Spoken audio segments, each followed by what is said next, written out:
Salam olahraga, kembali bersama Beli Fanmo.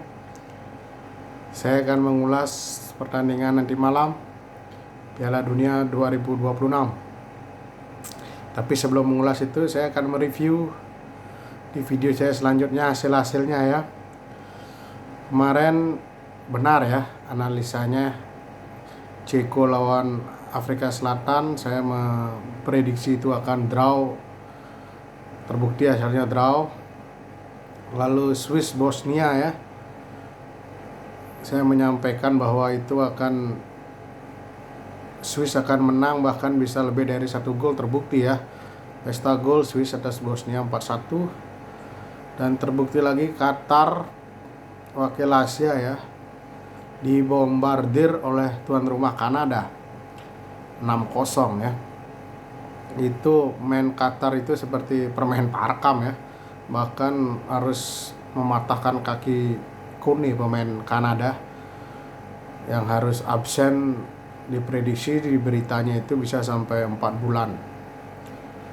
Lalu di laga terakhir Meksiko juga saya menganalisa akan menang atas Korea.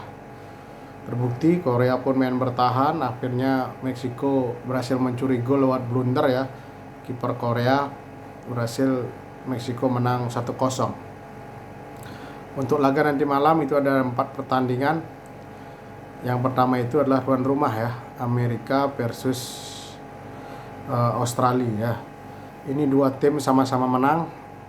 Amerika sebelumnya juga menang atas Paraguay, dan Australia bikin kejutan mengalahkan Turki 2-0. Kalau lihat dari secara permainan, saya lihat Amerika sangat bagus di laga pertama ya.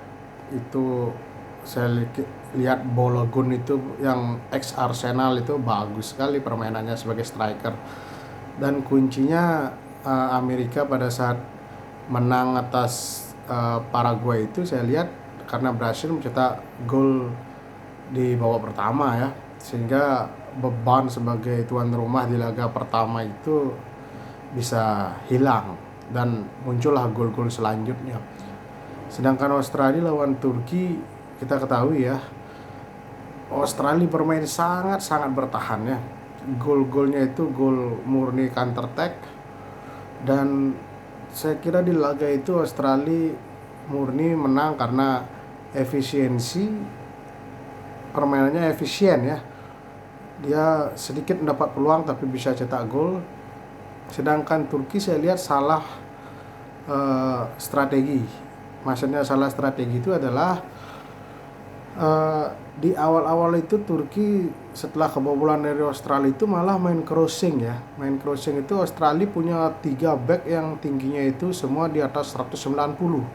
Otomatis sangat mudah dipatahkan permainan Turki. Baru saya lihat setelah ketinggalan 2-0 itu Turki memainkan bola-bola pendek pada saat lawan Australia. Dan baru ada peluang pada saat itu ya, main bola-bola bawah. Dan saya lihat Amerika kemungkinan bisa meniru permainan Turki pada saat sudah ketinggalan itu ya, memanfaatkan bola-bola pendek, main bawah. Karena kalau main crossing bola tinggi itu pasti akan sulit ya, karena Australia punya 3 back yang tingginya di atas 190 ya, mudah menghalau bola-bola udara.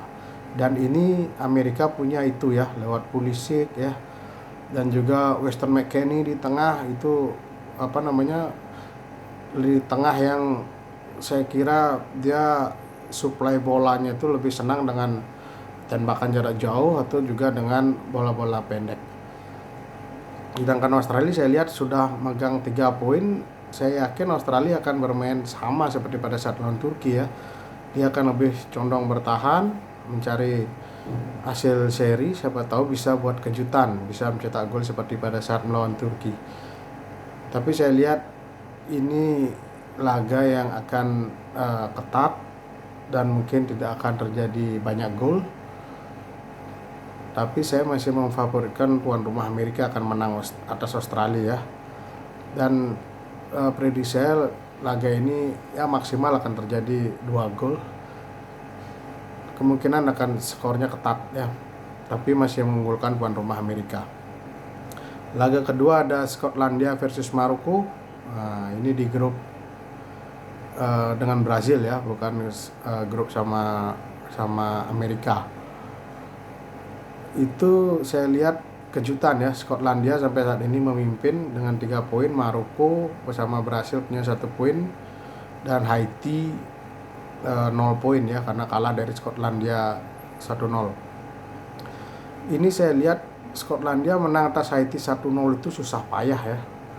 Bahkan secara statistik itu dari ball position pada saat itu 5-4, 4-6 atas untuk keunggulan Haiti. Tembakan pun Haiti 15 kali tembakan dan Skotlandia hanya 9. Tidak meyakinkan permainan Skotlandia. Melawan Maroko ya. Pada saat melawan Brasil itu juga Maroko berani ngelawan. Bahkan sempat unggul atas Brazil ya sebelum disamakan. Ini laga akan ketat, cuman saya melihat Skotlandia dengan keunggulan 3 poin ini, dia pas punya poin 3 ya maksud saya, dia akan lebih condong bertahan. Dan ini yang akan membuat sedikit berbahaya buat Maroko ya. Karena Maroko pada saat lawan Brazil itu dia ketemu tim yang sama-sama ingin bermain menyerang. Tapi sekarang lawan Skotlandia, ini partainya Skotlandia saya yakin pasti akan bertahan total ya. Apalagi dia punya Scott McTominay ya di tengah yang kuat juga, backnya Robertson juga bagus. Mungkin lewat serangan balik lewat Charlie Adam yang akan dilakukan oleh Skotlandia. Makanya saya melihat laga ini potensi draw-nya besar. Kalaupun ada pemenang mungkin Maroko akan menang tipis, tapi saya lihat besar potensinya ini, potensi laga ini akan berakhir draw. Lalu partai ketiga ada Brazil versus Haiti ya. Brazil versus Haiti ini Brazil harus meraih poin kemenangan untuk membuka jalan sekaligus untuk memuncaki klasmen ya.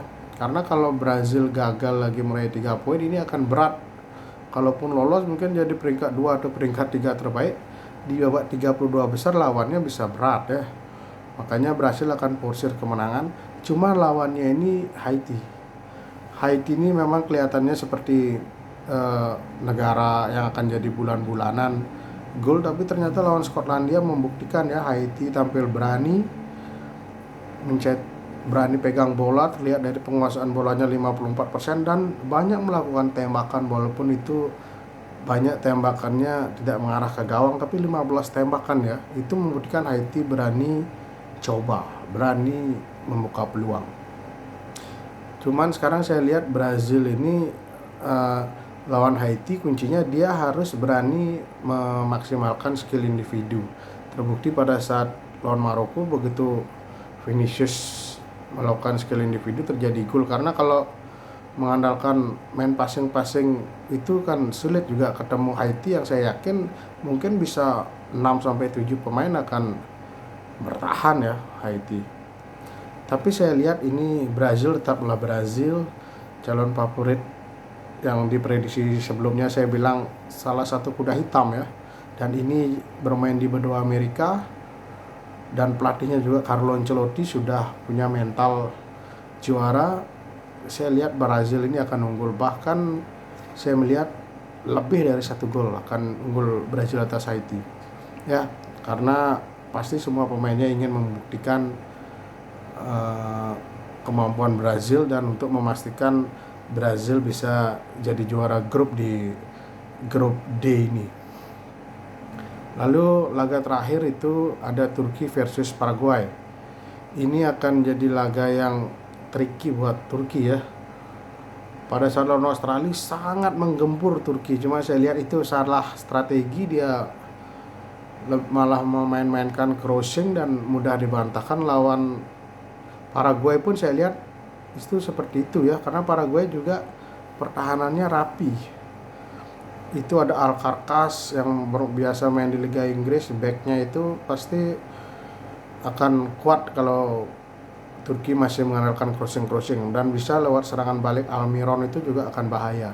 Tapi saya lihat secara permainan Turki pada saat melawan Australia itu bagus sekali. Saya lihat serangannya menguasai bola, cuman karena banyak crossing itu dan menara-menara tinggi dari Australia, back-backnya itu mudah terbantahkan. Tapi saya lihat itu akan jadi pelajaran buat Vincenzo Montella, pelatih Turki.